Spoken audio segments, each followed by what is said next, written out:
Nasiki topic asisu class 11 amade 12 ki ya maruiba topic ni ko. Sometimes students sing na kai tawi. Kuna graph che equation amadagi graph che kari karamba graph fangne hai confuse yam chat pa yaw hai. Masimang na maram oiraga kuna graph yekpa matam na yekpa hitaba mi yam yaw hai. Class 11 na 12 ki chatra sing na. Ona hojiki problem sing je solve tawna ba ai kitang mating tawba ngamba yengi ko. ꯑꯗꯨ ꯑꯩꯅ ꯇꯥꯛꯄ ꯃꯇꯝꯗ ꯑꯋꯥꯠꯄꯁꯨ ꯌꯥꯎꯔꯝꯒꯅꯤ ꯑꯗꯣ ꯈꯤꯇꯪꯗ ꯑꯣꯏꯔꯁꯨ help ꯇꯧꯒꯗ꯭ꯔꯥ ꯈꯟꯗꯅ ꯅꯝꯕ ꯚꯤꯗꯤꯑꯣꯅꯤꯀꯣ ꯑꯩꯈꯣꯏꯅ ꯀꯦꯃꯤꯁꯇ꯭ꯔꯤꯗ ꯖꯦꯅꯔꯦꯜ ꯑꯣꯏꯅ ꯒ꯭ꯔꯥꯐ ꯃꯈꯜ 3 ꯐꯪꯒꯅꯦꯕꯀꯣ ꯀꯦꯃꯤꯁꯇ꯭ꯔꯤꯒꯤ ꯖꯦꯅꯔꯦꯜ ꯑꯣꯏꯅ ꯒ꯭ꯔꯥꯐ ꯃꯈꯜ 3 ꯐꯪꯒꯅꯤ ꯃꯁꯤꯗ ꯑꯩ ꯄꯦꯔꯥꯕꯣꯂꯥ ꯒ꯭ꯔꯥꯐ ꯑꯗꯒꯤ ꯀꯔꯚꯀꯤ ꯃꯇꯥꯡꯗ ꯑꯩ ꯅꯩꯅꯗ꯭ꯔꯦꯀꯣ ꯖꯦꯅꯔꯦꯜ ꯑꯣꯏꯅ ꯍꯥꯏꯕꯅꯦ ꯑꯩꯅ ꯍꯥꯏꯁꯦ ꯑꯗꯨꯅ ꯖꯦꯅꯔꯦꯜ ꯑꯣꯏꯅ ꯒ꯭ꯔꯥꯐ 3 ꯂꯩꯒꯅꯤ ꯒ꯭ꯔꯥꯐꯁꯤꯡ ꯑꯗꯨꯗꯤ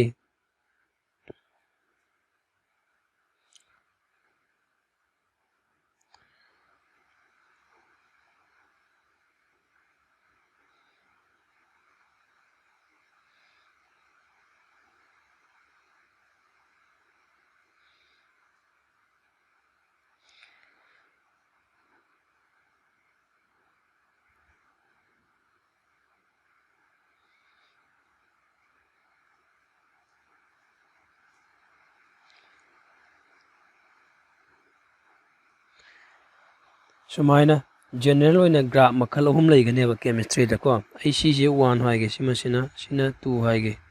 देन सिना 3 हाइगे हौजी एनी इक्वेशन दगी आइदर नंगी ग्राफ 1 सि फंगद्रा 2 फंगद्रा 3 फंगद्रा जे कमाइन डिसाइड तौरे जे मुन्नै येंगो कोइना सिगी ग्राफ 1 फंगद्रा 2 फंगद्रा 3 फंगद्रा जे काइदगी डिसाइड तौगनी कोइन equation of a straight line हाइबम नै को इक्वेशन क्लास नंगी क्लास 11 गी कोऑर्डिनेट ज्योमेट्री तमंगने खले को equation of a straight line हाइबम लैगन equation of a straight line equation of a straight line जी कई नैबम मतमदा y equal to mx plus c हाइबने सिदा y सिना कइनो हारकदि y सिना y axis x सिना कनान होइबा तारगद x axis अदुगा m सिना कनानो हारकदि m सिना स्लोप होइदेबो m सिना स्लोप अदुगा सिगी c सिना कनानो हारक intercept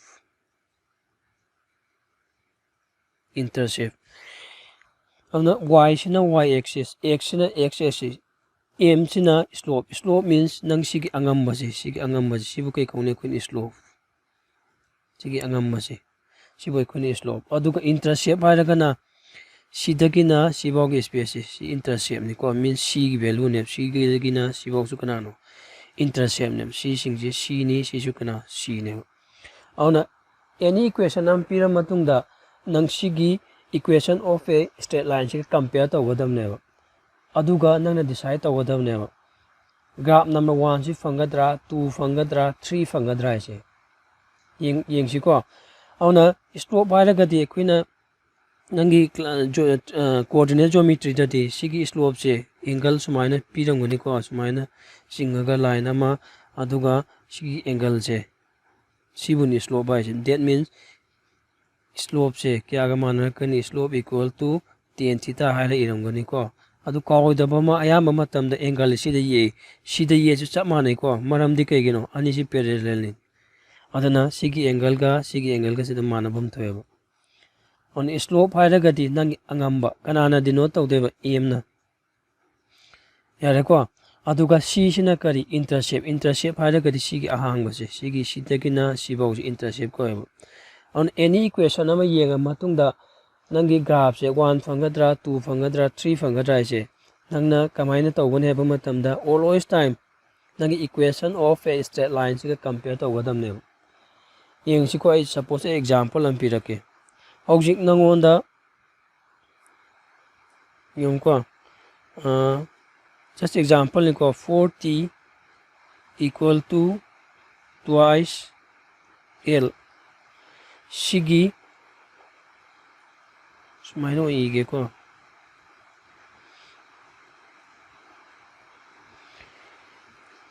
t equal to 4l haina equation ama leire kale suppose ni ko aduga nangonda graph yo hairebo sumaina adu oiba taragadi nang hojiki equation sigi equation sida nang karamba makhali graph fangadage ji yengdoine either 1 fangadra 2 fangadra 3 fangadra ji yengdoine ba aw nangonda yektoisina t na y axis ta aduka l sina x axis ta yo hai adu nang tawdoisi keno sigi y equal to mx plus c haiba siga nangi equation t equal to 4l hai siga compare tawdoine a compare tawu matamda sumaini yengu ko ina compare tawu matamda nangi sigi y axis ta kana ye t ko that means y ga t ga compare tawrini y ga t ga aduga x axis ta kana ye x axis ta l je ba that means x ga l siga compare tawine adu eba taragadi nangi c je compare tawnaba leibraba nangi equation jida nangi c je c ga compare tawnaba leibraba leite ko adudi nangi ngasai c ji kanano intercept hairagadi sigi space neba adu eba taragadi intercept yautaba graph ti karambano nangi 1 ji fanganeba objiki oina sigi equation sigi oina graph number 1 gi se fanganeba adu nangi graph tu kamain fangani chumain origin power graph fanganeba yanare ko adu slope kanano hairagadi nangi slope se yengba kana compare tawni 4 ga that means slope equal to 4 hairakaneba yanare ko sumaina then atopa example yengsi ko atopa example da hujiki same equation sida it equal to 4l ko plus 5 haireba aduga nangonda haireba graph ye sigi equation sigi hairaga kana gi marakta nangi t ga l gi marakta graph ye haireba same case nang kamai yekani karamba graph phangdoino yengdoine hojikti sida yengo nangna sai dumaina equation compare toru y equal to mx plus c ga compare toru audinga sai dumaina y axis ta nang t e that means y ga t ga compare toini x axis ta l je that means x ka l ga compare toini hojikti intercept ojiba c ga compare tawna masing ama leire ko that means kyano 5 ne 5 adu oiba taragadi nang intercept yawa graph to fanganeba either sida yengo si intercept ne si su kanano nangi intercept ne that means nangi graph se either 2 natragana 3 fanganeba compulsory adubu 2 fangadra 3 fangadra di kamai decide tawni yengo ko hojik nangi slope se compare tawrasi ko slope se compare tawsi slope compare tawu matamda m ga 4 ga ne compare tawdoise that means nangi slope se 4 neba positive slope neba positive slope oiba taragadi nangi positive slope hairagadi increasing graph neba ko audi intercept su yawba increasing graph hairagadi sigi graph se fanganeba aduna nangi graph se kamaina fangani nangi graph se sumaina fanganeba maramdi kegino nangi slope se positive oigibai neba kaigumba slope sina negative oiramba taraba adu oiba taragadi nang number 3 gi graph se fanganeba audi nang sigi graph sigi oina slope kyano hangadi kyani harni slope kyano haragadi slope equal to kya 4 harni aduga intercept sigi value sidagina sibogi value sin kya hoini 5 oiganeo to for example ong yengsi ko suppose equation ni sumain on to koreba t equal to minus 4l plus 6 haraga 5 oibe 6 oibe aduga nangon nga sa dumai chamana hangeba t ga l ga gi marakta graph yu hareba t sina y axis l sina x axis adu di yang masai da mahina y equal to mx plus c ga compare toro odi sai da mahina y ga t ga compare tore l ga s ga compare tore odi c ga compare toro ba 6 saibam loi reba odi hoji intercept yawba graph se fangane intercept yawba graph haira ga din nangi ngasai gi either 2 natraga 3 2 fangadra 3 fangadra de kana sai tawni hai ina ngasai slope to the yengo hojik nangi compare to the em je kana ga no -4 ga ne that means negative slope ne negative slope ba tar ga decreasing graph kan ne ai badi number 3 gi graph se phang ga ne aduna nangi graph se kamai la ani sumai noi la ka ne yabra sida nangi slope to kya warani slope equal to -4 slope equal to -4 intercept haragadi sidagina sibausi kya tarakani c tarakani sumaina aduna nangi equation yenga matungda karamba graph angani haidudi nangna always time compare with nangi equation of a straight line do compare to wadaw sigi application part ai amani harake ko nangi class 10 chemistry dagi Henry's law saibam tamamgani ko Henry law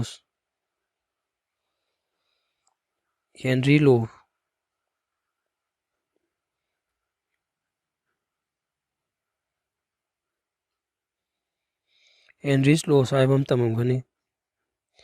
sigi Henry's laws ke statement error ko sida nangi graph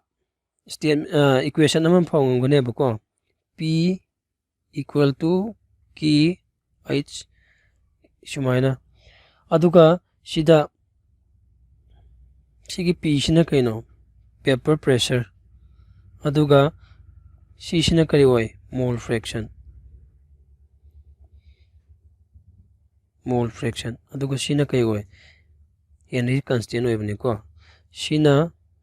pressure sina kana mole fraction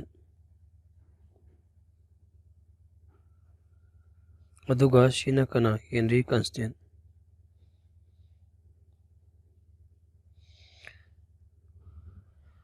sigi Henry law sida graph ama yawbane ko kana marakta yekpa graph no hairagati nangi p ga mole fraction ga gi marakta yekpa graph ne si x axis na mole fraction y axis na nangi p ji adu oiba taragati nang ngasai graph 1 fangadra 2 fangadra 3 fangadra hai ngamane kamaina sai equation of straight line y equal to mx plus c jiga hojiki nang equation jiga compare tor p equal to kh x jai mole fraction gi symbol si adu oiba targa nang ngasai compare to matamda sida yengo ko compare to matamda nangi y axis siga p ga compare to ne x axis siga nangi mole fraction siga compare to ne audi c means intercept siga compare to na ba yawbra yawde ko audi intercept yawdaba graph haragadi karamba fangani nangi number 1 gi si fangane audi nangi graph si karamba kamai fangani sumaina fangane yanare ko aduga slope sina kya no haragadi slope kya hoini nangi Henry constant ni slope horane on slope equal to k tani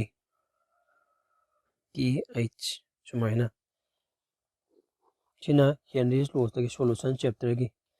next atopa graph amsu yeglake ko atopa graph sina nangi chemical kinetics ki equation ne chemical kinetics ta chigi integrated rate law expression for zero order haibam lakane bako integrated rate law expression for zero order haibam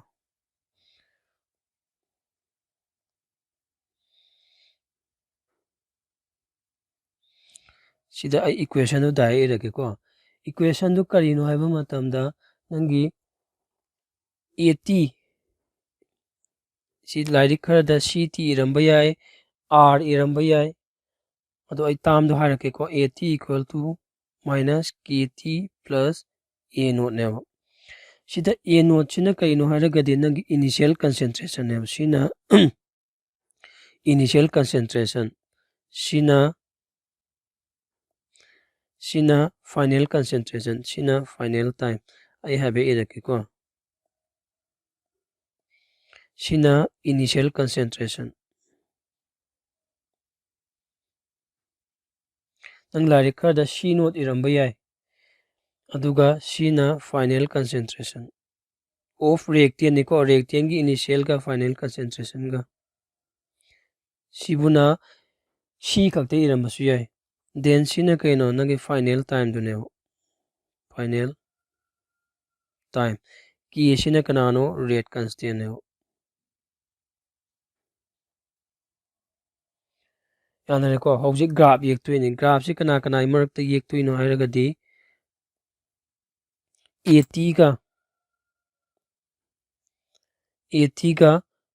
t ga gimarakta yektuine ko t sidana y axis tana 80 aduga x axis tana t ani sigi graph yektuine audi ngasai da main decide tawrosi ko nang equation si kanano 80 equal to minus kt plus a naught ne ngasai da main compare to y equal to mx plus c compare to adudi y ga y axis si ga 80 ga compare to then t si ga x ga compare to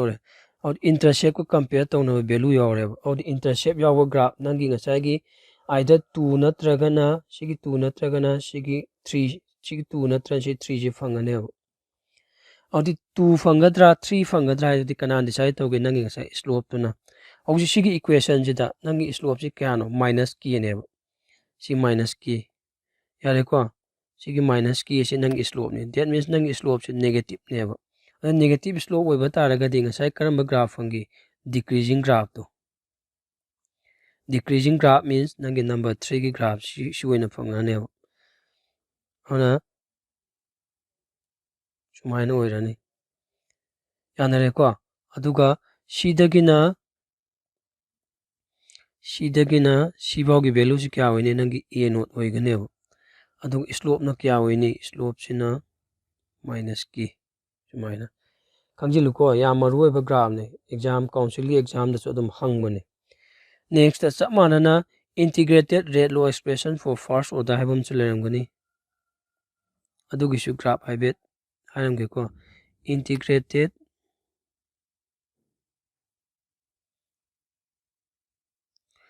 rate law expression for first order hairaga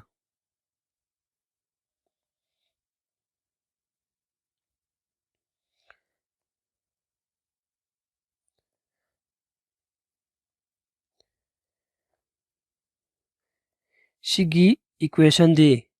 ai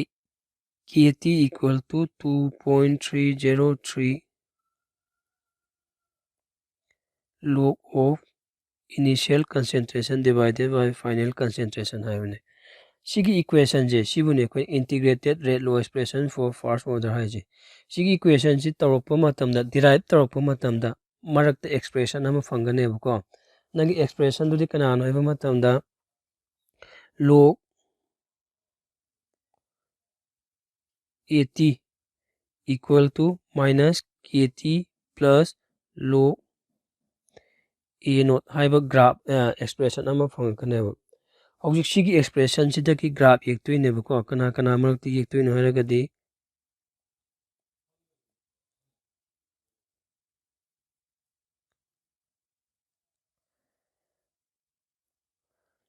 log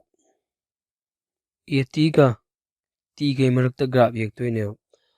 और दिन side तो minus सब मानना compare तौरो कनागा नंग equation of straight line y equal to mx plus c दुगा compare तौबो मतमदा y का नंगी ngसाइगी log 80 का कंपेयर तौबो यार तिगी t का x का कंपेयर तौबो यार द इंटरसेप्ट सु थोलेब कंपेयर तौनो दैट मींस नंगे ग्राफ इंटरसेप्ट याव ग्राफ अमा फंगनी इंटरसेप्ट याव ग्राफ ती आइदर न 2 नत्रगना 3 ने ngसाइ ओइगिबदो आइदर 2 नत्रगा 3 2 फंगद्रा 3 फंगद्रा जो ngसाइ करि हाइ नंगी स्लोप तुना ताकने दो स्लोप से सिदा क्यानो नंगी माइनस k ने दैट मींस नंगी नेगेटिव स्लोप ने और नंग करम ग्राफ होनी डिक्रीजिंग ग्राफ नंबर 3 गिदो सुमाइना यारे को अदुगा सिदगिना सिबाओगी वैल्यू सिन क्या होनी लो a नॉट ओइरनी स्लोप क्या तानी स्लोप से माइनस k ताने उसिदसु सुमाइना अदुना ग्राफ येकपा हिबसे याम मरु ओइ खल्लेको छात्र अयामबना सिदा कमाइना सिगी ग्राफ लाइनो सुमाइना लाइसिना कमाइना नो आइना खंगदब मतमदा कंफ्यूज याम चतपनेको अदुना सिगी वीडियो सिना खितंग द ओरगसु मतेंग पांगदा खल्लेको ꯐꯔꯦ ꯉꯁꯤꯒꯤꯗꯤ ꯃꯇꯥꯡ ꯑꯁꯤ ꯂꯣꯏꯁꯤꯜꯂꯁꯤ ꯊꯦꯡꯛ ꯌꯨ